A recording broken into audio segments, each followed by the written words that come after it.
Hello everyone, Nathan here from Star Wars Beyond the Films and the Star Wars Timeline Gold, bringing you another look at Star Wars the card games, the Star Wars LCG from Fantasy Flight Games. We're looking at Balance of the Force, the second deluxe expansion.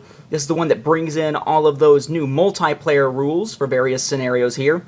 Now, this time we're going to focus on the Hunt for Skywalker scenario. Kind of neat. If you're not quite sure how to play, bust out one of these. They have the Gerard's task stuff there, and then Hunt for Skywalker. Gives you all the details. And we're going to be coming back to this because that will make a little bit more sense than me just trying to describe what on earth is going on in the Hunt for Skywalker scenario. But something I wanted to mention, I didn't think to mention in the previous episode here, previous video, was pointing at the whole Death Star 2 thing. Bear in mind, the Death Star 2, when it is fully operational, looks like that. That's the bad boy. It does require setup as you're eventually getting what you need to be able to bring it out. So there is a setup version of that. And for those who are concerned, how am I going to be able to keep these cards and the other ones apart other than constantly looking down in the corner for the numbers, bear in mind that aside from these two-sided cards like this one, which is a little bit weird, the cards in the dark side deck here, that Gerard's Task Challenge Deck, has Death Star on the back. It's not a regular card back. Just like for the Hunt for Skywalker, we're going to find they don't have a regular card back either. It's these with the Star Destroyers over Tatooine on it. And in fact, a lot of the cards in this one, again, it is 59. This is set L01, the first light side challenge deck here. There's kind of a weird thing going on. You have a bunch of cards marked as the Hunt for Skywalker, but there comes a point in which these are attacked and flip over to reveal not a regular card back, but a different location, okay, as far as objective set concepts go. So we're going to put that here. They all say Hunt for Skywalker, but the idea is you lay these out in a triangular pattern, and one of those has the one called Return to Tatooine.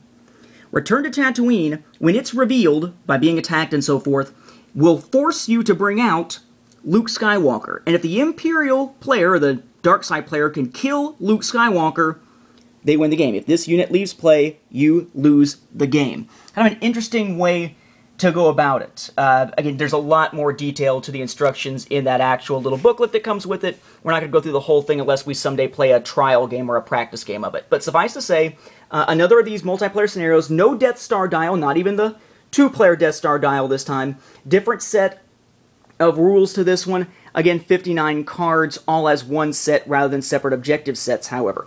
So, assuming that we know that all of these are Hunt for Skywalker on the back, we have, I'm flipping my cards over here, the Mines, the Final Ship, Dagobah Refuge, the Coruscant Rescue, Rebel Command, the Ruins of Alderaan, Frontline Reinforcements, Mission at Kothlas, right from Shadows of the Empire, Return to Tatooine, the one that finally brings Luke back out. Then we have Luke Skywalker, Rebel Sentry, another Rebel Sentry, yep, 3 more Rebel Sentries to make a total of 5. We then have 2 Bothan Facilitators, joined by a companion, yes, and another, oh lord, 4 of them this time around. A lot of duplicate cards, just like in the Dark Side set here. We have Tatooine Sympathizer, and again, and again.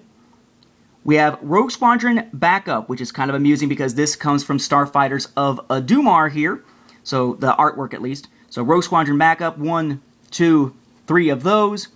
We have Spec Forces Commando. We have 1, 2, 3 of those. We have Rebel Ambush Team, 2 of those. 2 copies of Decoy Wing. 2 copies of a new R2-D2. Bush, interesting, tying into, of course, Leia Organa. Basically, this can't be out at the same time. Wedge Antilles ×2. Red 5, Luke's, of course, from A New Hope, ×2. Secret Hideout ×2.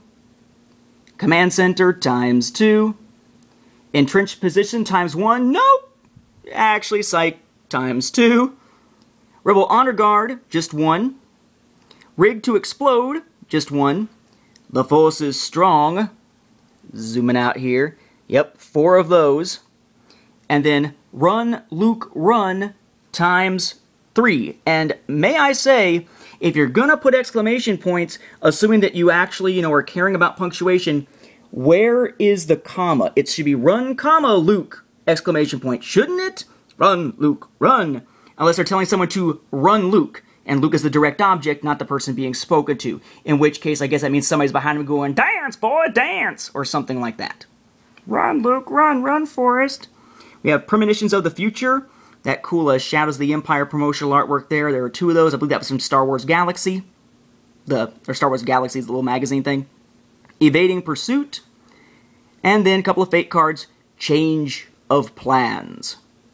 Okay. So, pretty cool here, what we've got overall. I mean, I like the fact that we have these new scenarios, kind of stakes that you gotta be playing multiplayer to play it. But again, this is set up so that you can play with this one light side deck against 2 or 3 people playing with dark side decks that are built from the regular cards in the game. The idea being that 2 makes it an even match, 3 makes it more likely that the dark side will be able to win. So you can sort of handicap, in a sense, the gameplay itself. So 59 cards here, 59 cards from the other set, the dark side set for Gergerard's Task, and then 6 new objective sets that can actually be played in the regular game, 1 from each faction. That is a pretty decent amount of cards to get from this new deluxe expansion. So again, Balance of the Force, 2nd deluxe expansion. Not necessarily all focused on single-player stuff, though. If you're looking for single-player expansion in a deluxe format, check out Edge of Darkness, previously reviewed within this series. With that, we'll wrap up this episode as we await more from the LCG.